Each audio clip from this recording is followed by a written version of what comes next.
Bonjour à tous et bienvenue sur Mosaïque. C'est une véritable vague rose qui a déferlé sur Sarralbe. À la une, l'événement Go Run for Fun organisé par l'usine Ineos.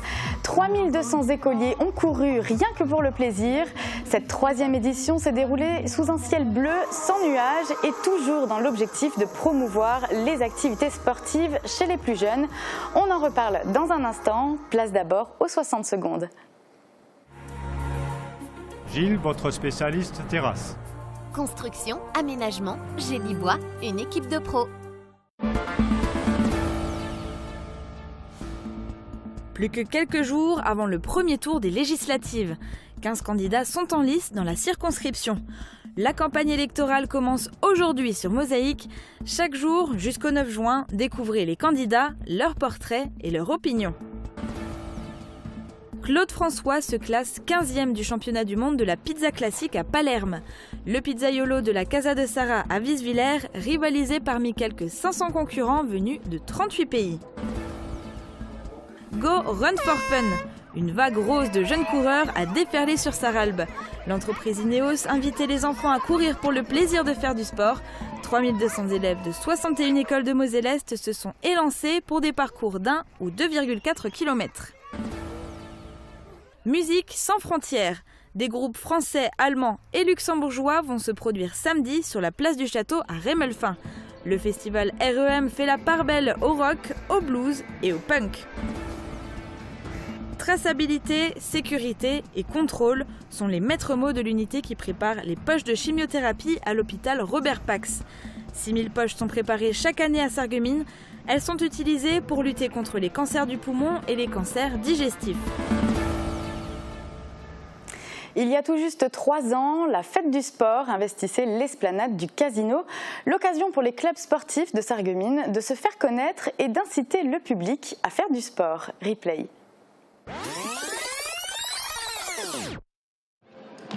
Une grande densité de sport au mètre carré. Cette année encore, les associations sportives de Sarreguemines et environ ont installé différents stands aux abords du Casino des Faïenceries. La fête du sport est un rendez-vous incontournable pour de nombreux enfants qui aiment se dépenser. L'édition 2017 a lieu ce week-end. Rendez-vous samedi et dimanche pour de nombreuses démonstrations et la possibilité de tester gratuitement tous les sports. Reste à espérer que la météo soit au beau fixe. On regarde déjà les prévisions pour demain. Avec le Crédit Mutuel, partenaire des grands événements sportifs.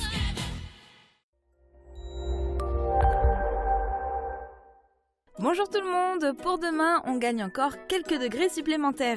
De son côté le ciel sera partagé entre éclaircies et nuages et une ondée n'est pas totalement à exclure, mais rassurez-vous, elle ne sera même pas suffisante pour arroser le jardin. Les températures minimales varient entre 10 et 14 degrés, les maximales en légère hausse atteindront de 25 à 28 degrés. Demain nous sommes le jeudi 1er juin et nous fêtons les Justins. Le soleil nous accompagnera de 5h31 à 21h28. Je vous souhaite à tous encore une excellente journée, à bientôt!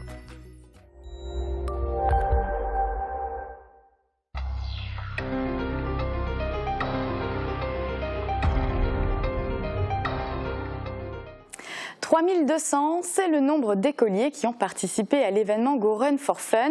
Organisé par Ineos, cet événement s'inscrit dans un mouvement mondial et chaque usine du groupe organise le sien. À Sarralbe, 2 parcours étaient proposés selon l'âge des enfants. L'idée est d'encourager les enfants à faire du sport par plaisir et pour leur bien. Reportage de Thomas Drouin.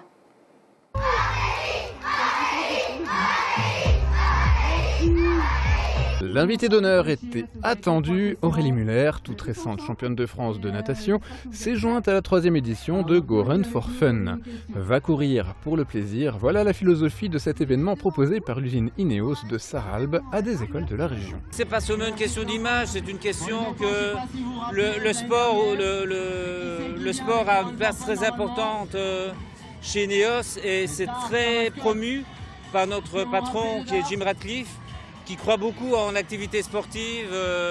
Il a créé cette fondation et je dois dire que c'est un beau succès. L'idée, c'est vraiment de faire courir les enfants pour leur donner le goût du sport, le goût de l'effort et le goût de s'amuser en faisant du sport. Alors histoire de s'amuser, c'est par des danses que les écoliers ont débuté le réchauffement.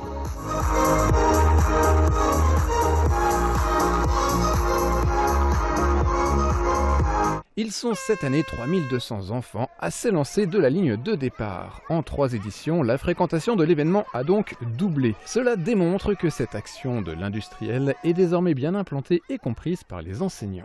Oui, totalement. Ils ont bien perçu que l'esprit d'abord dans lequel se passait cette manifestation, outre les activités physiques et sportives qu'on cherche à promouvoir à travers ce type de manifestation, il y a aussi la question de l'éducation à la santé. Et je pense qu'à ce titre-là, les enseignants ont bien conscience que le fait de pouvoir emmener les élèves courir et participer à une petite course comme celle-là, ça participe de ces intentions-là. Pour le plaisir donc, les plus jeunes ont couru sur un circuit d'1 kilomètre, là où les plus âgés devaient parcourir, eux, 2,4 km. Le tout dans un esprit de convivialité, sans chrono et sans classement.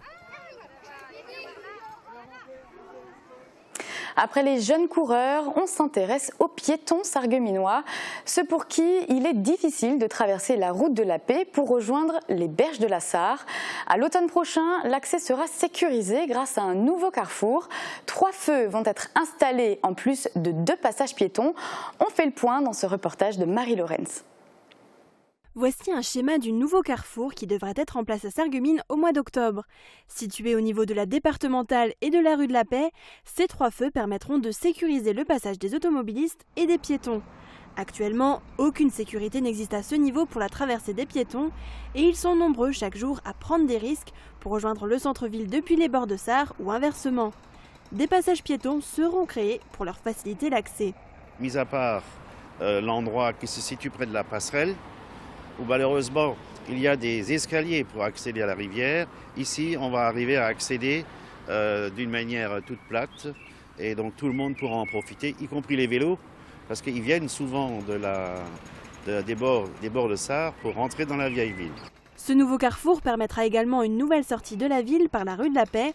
Les automobilistes auront le choix de tourner à droite ou à gauche vers Velferdin, une solution qui est impossible actuellement. Les automobilistes doivent faire un détour par le pont de l'Europe pour rejoindre ce quartier. En plus de la sortie, une nouvelle entrée dans le centre-ville sera également mise en place. L'automobiliste qui va venir par exemple de l'hôtel de ville, il ne peut pas à l'heure actuelle rentrer dans le centre-ville à cet endroit. C'est totalement verrouillé, mais avec le nouveau carrefour tel qu'il est étudié et les feux, on aura une accessibilité par la rue du Moulin. Le souhait de la ville de Sarreguemines est également de ralentir la circulation sur la départementale. En plus des feux, la chaussée sera rétrécie. Ces travaux, d'un coût de 900 000 € s'étendront jusqu'au mois d'octobre. Actuellement, les tranchées sont creusées pour mettre en place les réseaux d'éclairage et l'alimentation des feux tricolores. Les travaux seront exécutés en plusieurs phases pour ne pas neutraliser l'ensemble de la circulation. La rue du Moulin est actuellement fermée, elle devrait être accessible fin juin. En juillet et en août, la route départementale devrait être perturbée. La dernière phase concernera le rétrécissement de la chaussée rue de Verdun. Traçabilité, sécurité, contrôle, voilà les maîtres mots qui permettent de définir le travail pratiqué à l'hôpital Robert Pax, et plus particulièrement au sein de l'unité qui prépare les poches de chimiothérapie. Guillaume Dumonteil s'est rendu dans cet espace très particulier. C'est un endroit extraordinaire. Dans l'unité centralisée de préparation des chimiothérapies, le pharmacien et le préparateur sont équipés de la tête aux pieds pour ne pas véhiculer le moindre germe. Le caractère protégé de l'endroit est accentué encore dans l'isolateur qui fait office de plan de travail. C'est là, dans cet univers complètement clos et stérile, que sont préparées les poches de chimiothérapie. Tous les éléments qui servent à leur fabrication sont préalablement décontaminés. On travaille de manière aseptique pour éviter en fait une contamination par un germe, par une bactérie au patient, et également pour protéger le manipulateur, puisque ce sont des molécules cytotoxiques et tout sujet sain peut se contaminer par ces molécules et développer en fait un cancer par la suite. Chaque année, 6000 poches de chimiothérapie sont fabriquées à l'hôpital Robert Pax. Elles sont utilisées pour traiter des cancers du poumon et des cancers digestifs. Parmi ces 6000 préparations, 1000 sont fabriquées pour le centre Unisanté de Forbach qui sous-traite à l'hôpital Robert Pax ces préparations de cancérologie thoracique. Lors de l'élaboration de chaque poche, il y a plusieurs phases de contrôle. Les produits utilisés sont dosés au plus près. Chaque quantité est vérifiée. Les poches de chimiothérapie fabriquées dans l'UCPC sont faites le matin et administrées aux patients dans la journée. Il faut au départ que le bilan sanguin biologique établi par l'équipe médicale ait révélé que les patients soient aptes à les recevoir.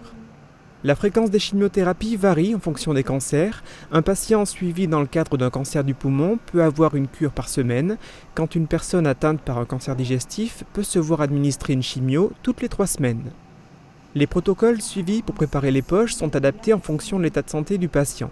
Il y a 3 grands types de molécules qui sont utilisées pour une chimiothérapie. Les médicaments cytotoxiques qui vont véritablement agir sur l'ADN des cellules cancéreuses pour les tuer. Les molécules qui sont utilisées dans les thérapies ciblées pour empêcher la cellule tumorale de développer des métastases ou pour empêcher la cellule tumorale de se développer. L'immunothérapie est la 3e grande famille de médicaments.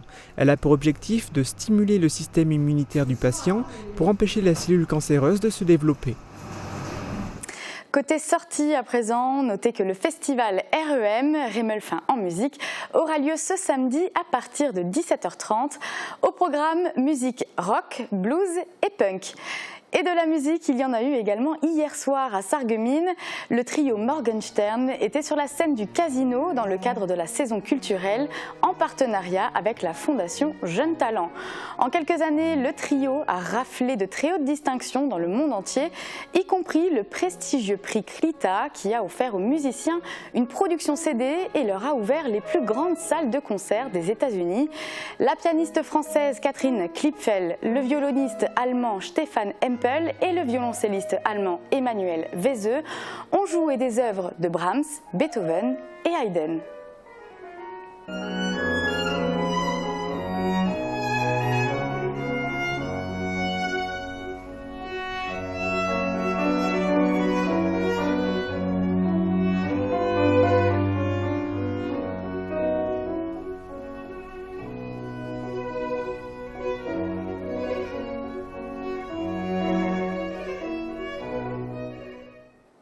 Voilà, c'est la fin de l'actu. On se retrouve dans un instant pour la première partie de notre opération spéciale élections législatives.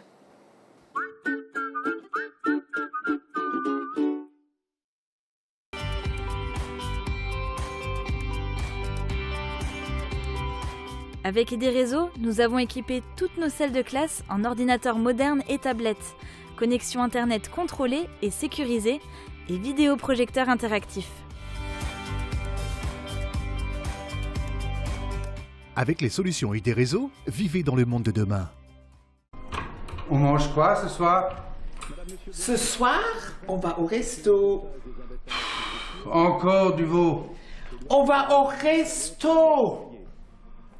Ah.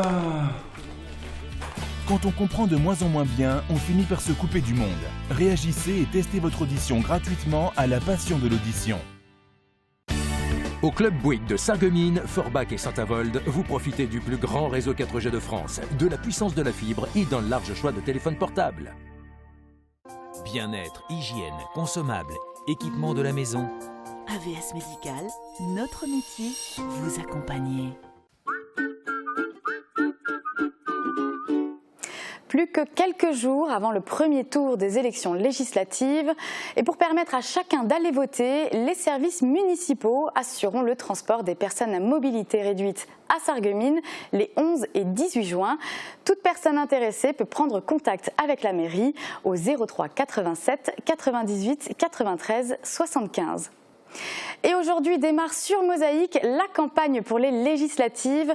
Chaque jour jusqu'au 9 juin, vous pourrez découvrir les différents candidats. Demain, chacun des 13 candidats qui ont répondu à notre invitation s'exprimeront sur le premier thème que nous leur avons imposé, transparence et moralité en politique. Mais tout de suite, je vous laisse découvrir leur portrait. Très belle journée à tous.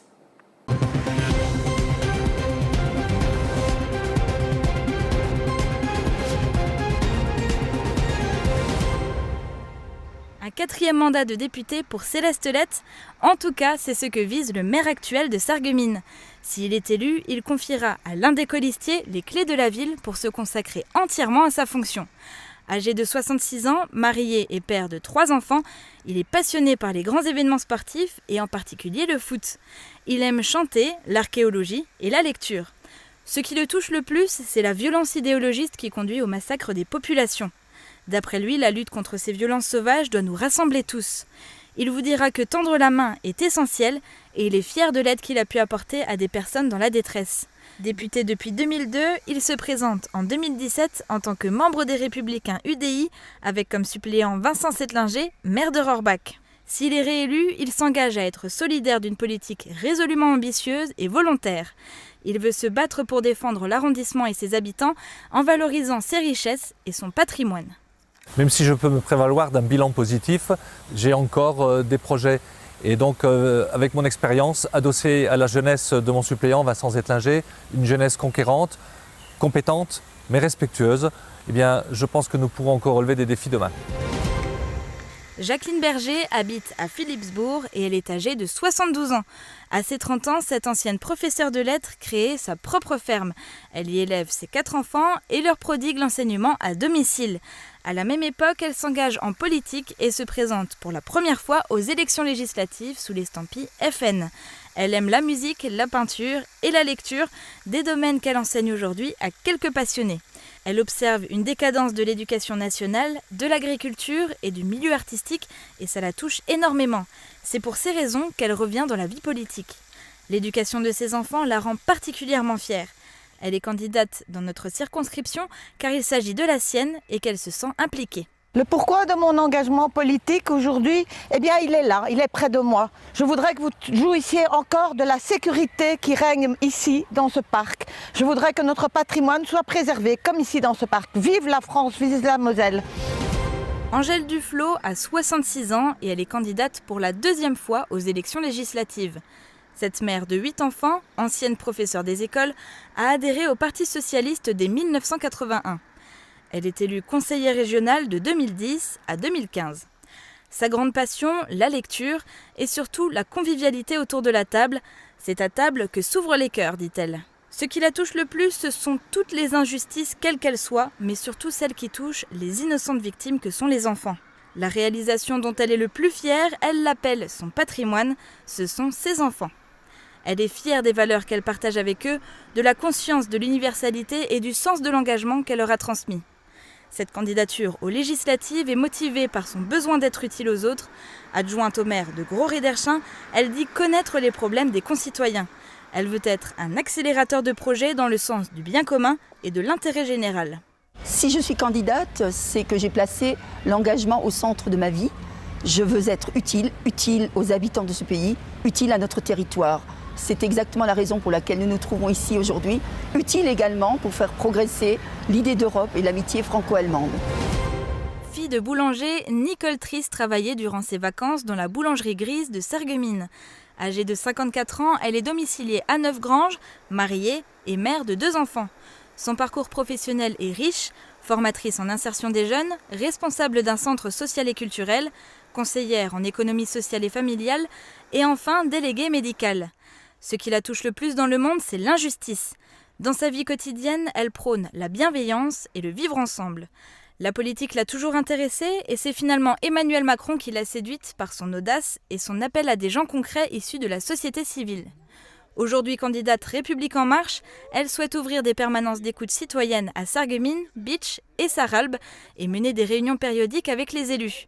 Elle s'investira aussi dans la réorganisation des rythmes scolaires, le développement des circuits courts, la transition écologique et le bien-être animal. Ce qui m'a séduit, c'est cet appel à la société civile, cet appel aux femmes. Je pense qu'il est temps maintenant d'avoir un renouvellement des visages, un renouvellement des usages pour être derrière Emmanuel Macron pour réformer la France. Pascal Gemft vit à Eckenronsbach, annexe d'Ernest-Villers, où il est conseiller municipal. Âgé de 50 ans, il est divorcé et père de 2 enfants. Cet ancien motard de la gendarmerie garde un faible pour la moto et voue une véritable passion pour le travail. Une passion qui l'amène à créer son entreprise. Aujourd'hui, il est fier d'avoir créé une 30aine d'emplois. Un jour, il rencontre Florian Philippot et il est capté par le programme du FN. Il y adhère en 2014 et se présente sur sa liste pour les régionales et il est finalement élu conseiller régional dans les Vosges. Ce qui le touche particulièrement, c'est le terrorisme. Ce qui le terrifie et l'attriste, ce sont tous ces gens qui migrent et qui cherchent la sécurité. En tant qu'entrepreneur, s'il est élu, il soutiendra les TPE et PME parce que ce sont celles qui créent le plus d'emplois et qui souffrent le plus. Il se battra en premier pour l'amélioration du pouvoir d'achat. Je ne peux pas me résoudre à accepter la situation de notre pays. Je pense qu'il est grand temps de répondre à l'urgence sociale, sécuritaire et économique que connaît notre pays. David Suc sait ce qu'est un engagement politique. À 36 ans, il est vice-président au conseil départemental de la Moselle et vit de moins en moins de son métier d'agriculteur. Pacsé et père de 2 filles, il s'est littéralement passionné pour la politique. 2 grandes fiertés, une politique départementale de solidarité entre ville et campagne et le développement des circuits courts. Ce qui le touche le plus, ce sont les injustices qui règnent et pour n'en citer que 2, la mauvaise répartition de l'emploi et le désengagement des services de l'État. Vice-président de l'UDI de Moselle, il se présente sans étiquette mais avec les valeurs centristes. Sa suppléante est Marie Hénard. Avec elle, il milite pour une Assemblée nationale à l'image du peuple et des territoires, une Assemblée nationale qui ne soit pas réduite à l'opposition et un État qui n'abandonne pas ses territoires. La circonscription a besoin de prendre toute sa part dans l'élan suscité par l'élection d'Emmanuel Macron. La circonscription a besoin d'un député qui ne soit pas le godillot d'un parti. La circonscription a besoin d'un élu qui connaît les besoins du territoire. Le 11 juin, votez pour David Suc et Marie Hénard pour que nous puissions participer activement à ce beau projet. C'est une première élection législative pour Ramazan Doan. Ce célibataire de 32 ans a débuté comme auto-entrepreneur. Aujourd'hui, il a développé sa société d'électricité et embauché 2 collaborateurs. Jeune, il a foulé les stades de foot avant d'enchaîner le rôle d'arbitre pendant 12 ans. Sa grande passion est la colombophilie. Ce qui le touche le plus actuellement, ce sont les guerres et le terrorisme. Il ne comprend pas que des innocents soient sacrifiés. Ramazan Doan a adhéré au PEJ, le parti Égalité-Justice, en 2017, un jeune mouvement créé en 2015. Il fait partie des 52 candidats en France à l'élection législative et milite pour le renouvellement politique, une répartition plus juste de la réserve parlementaire et la relance du pouvoir d'achat. Sa suppléante est Samantha Imhoff.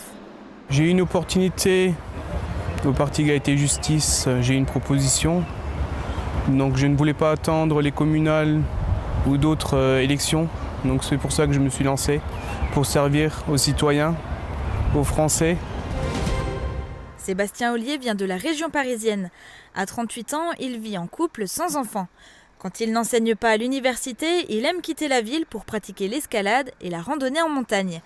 Il intègre Lutte ouvrière à 23 ans, attiré par des idées et un programme qui combat ce qu'il appelle l'exploitation et les inégalités de notre société. C'est donc tout naturellement qu'il s'engage en 2012 pour la première fois aux élections législatives dans l'Oise. Il est fier de cet engagement militant, fier d'œuvrer à contre-courant et de se battre pour ses idées. Selon lui, la grande bourgeoisie poursuit la guerre aux travailleurs au travers des suppressions d'emplois, des licenciements, des bas salaires et de la précarité. Elle écrase de tout son poids nombre d'artisans, de petits commerçants et d'agriculteurs et elle va continuer. Il ne croit pas en la politique de Macron et les accords de compétitivité signés à Smart sont selon lui irresponsables. Il ne crée pas d'emplois dans une période difficile pour l'emploi. Je me présente dans le prolongement de la candidature de Nathalie Arthaud aux élections présidentielles pour faire en sorte que les travailleurs qui produisent toutes les richesses de cette société puissent faire un vote de classe et exprimer leurs intérêts politiques face au grand patronat et au gouvernement qui mènent des attaques depuis des années contre le monde du travail. L'état catastrophique de la planète et surtout l'impact sur l'être humain touche particulièrement Brigitte Blanc. Âgée de 68 ans et professeure à la retraite, elle est mariée, maman d'une fille et grand-mère. Elle aime la vie de famille, le cinéma, la littérature et les grands voyages. Elle a fondé le parti de gauche en Moselle en 2008. Adhérente à la France Insoumise depuis 2016, elle est en charge des questions d'écologie. Ce dont elle est le plus fière, c'est d'avoir rédigé une partie du programme L'Avenir en commun et notamment la rédaction en commun du livret Forêt. Elle se targue d'une politique sans compromission. Dans la lignée de son parti, elle défend l'écosocialisme avec la résolution des problèmes écologiques et la préservation de l'humanité et décline dans toutes les parties du programme l'emploi, la santé et l'éducation. Elle est candidate parce qu'elle habite dans cette circonscription et qu'elle croit en l'impact national de ces législatives. Être candidate insoumise, c'est porter le programme L'Avenir en commun, un programme rédigé par des milliers de citoyens sur tout le territoire de notre pays. Chantal Huring nous vient d'Alsace et plus précisément de Strasbourg. Âgée de 59 ans, elle est célibataire et sans enfant. Son métier, traductrice-formatrice en allemand et français. Première fois candidate aux législatives, elle est impliquée dans le parti alsacien et travaille en étroite collaboration avec le 57, le parti des Mosellans. Localement ou au niveau national, la réforme territoriale ne passe pas. Selon elle, il faut construire l'avenir en gardant nos racines. La fusion Grand Est est une erreur, nous dit-elle, nous n'avons rien à faire dans cette grande région. Très fière d'être trilingue à la base, elle aime le biculturel et s'intéresse aux mentalités des régions. Passionnée par les voyages, elle est très curieuse et s'intéresse aux minorités, aux particularités des territoires et des gens. Elle se bat pour que les 4 spécificités locales ne disparaissent pas, à savoir le droit local, le régime local d'assurance maladie, le concordat et le bilinguisme. Son suppléant est Sébastien Balzer. Depuis la réforme territoriale, je suis offusquée par ce qui s'est passé. Donc je suis la candidate de la diffusion du Grand Est et je trouve que nous devons coopérer étroitement avec la Moselle sur 4 points, le droit local, l'assurance maladie, le concordat et le bilinguisme. Bernadette Hilpert a 62 ans. Éducatrice spécialisée, elle est pacsée et mère de 4 enfants.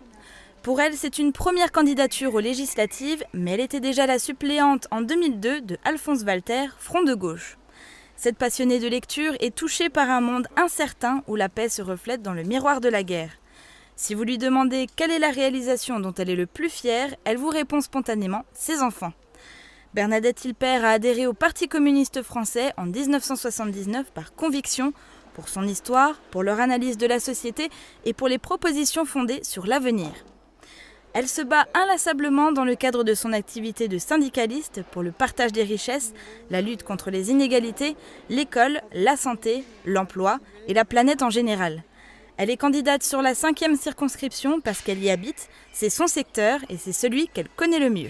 Le sens de ma candidature aux élections, c'est pour partager les richesses, réduire les inégalités et construire ensemble une France en commun. Daniela Bettenfeld habite à Putlange et c'est une femme qui s'engage. Il y a 10 ans, elle rencontre des membres du parti POID. Leurs idées, leurs politiques qui s'appliquent à monsieur et madame tout le monde l'interpellent et la séduisent. Âgée de 66 ans et mariée, elle est mère d'un enfant et grand-mère. Elle a travaillé en Allemagne pendant 30 ans dans diverses sociétés en tant que couturière-tailleur. À la retraite depuis 2016, elle s'adonne volontiers à la lecture et s'intéresse de près à la faune et à la flore. Elle vous dira ne pas avoir l'enracinement d'un chêne. Tel un roseau, elle courbe le dos quand la tornade arrive et se remet d'aplomb après. Ce qui la touche le plus, ce sont les guerres, la souffrance des peuples et les noyés en Méditerranée. Pour elle, chacun doit prendre ses responsabilités. Sa fierté est d'être une bonne confidente qui reste discrète et respectueuse. Ces 20 dernières années, je suis extrêmement déçue des partis politiques et je me suis rendu compte qu'ils ont trahi les peuples. Et je me suis retrouvée dans le POID avec ma façon de voir et je me suis rendu compte que c'était ce qui me convenait le mieux. Pour Solène Schaff, c'est une première candidature en politique. Elle est âgée de 34 ans, pacsée et mère de 2 enfants. Elle a toujours voulu porter l'uniforme, travailler dans la sécurité. C'est dans ce domaine qu'elle a passé quelques concours et qu'elle a été recrutée. Aujourd'hui, elle travaille pour le ministère de la Justice. Femme polyvalente et sportive, elle est passionnée pour le handball, l'équitation et la course à pied. Ce qui la touche le plus, ce sont les enfants et la famille. Elle ne comprend pas qu'on puisse maltraiter un enfant. Solène Schaff est fière de sa vie qu'elle qualifie de normale avec des enfants, un compagnon, une maison, des amis et un travail. Adhérente au parti Debout la France en 2017, elle avait commencé à suivre ce parti dès 2012. Un parti gaulliste dans lequel elle retrouve ses valeurs républicaines fondamentales. Je suis fière de m'engager pour la circonscription. Je souhaite redynamiser les centres-villes et les rendre accessibles à tous. Je souhaite développer le tourisme en zone rurale. À Paris, je soutiendrai les forces de l'ordre, la politique familiale et le vote blanc et le référendum d'initiative.